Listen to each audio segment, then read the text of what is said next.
नाज़रीन अस्सलाम वालेकुम वरहमतुल्लाहि वबरकातुहू। उम्मीद करता हूँ कि आप ईमान, इस्लाम और सेहत की तंदुरुस्ती के साथ खैर व आफियत से होंगे।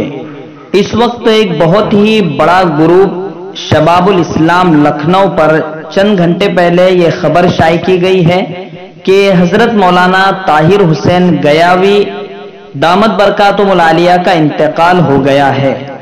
नाज़रीन, ये बहुत बड़ा ग्रुप है और इसमें बहुत बड़े लोग भी हैं और इस ग्रुप के नाम ही से आप समझ सकते हो कि इसमें अरबी दाबी बहुत ज्यादा है।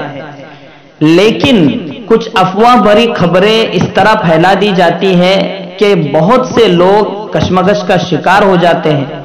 चंद दिन पहले हजरत मौलाना तारिक जमील के एक्सीडेंट के बारे में खबर शाये की गई थी और तशवीश में बहुत से लोग मुब्तला हो गए थे। बाद में पता चला कि ऐसा कुछ नहीं हुआ है।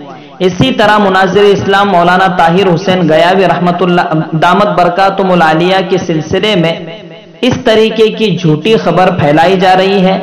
आपके व्हाट्सएप ग्रुप पर भी ये खबर आ सकती है, तो इससे खबरदार रहें और जो सेंड करे उसे ये वीडियो दिखा दें कि हजरत अभी अल्हम्दुलिल्लाह हयात है, अलील चढ़ रहे हैं, लेकिन अल्लाह के फजलो करम से अभी हम गुनहगारों के सरों पर हजरत का साया मौजूद है।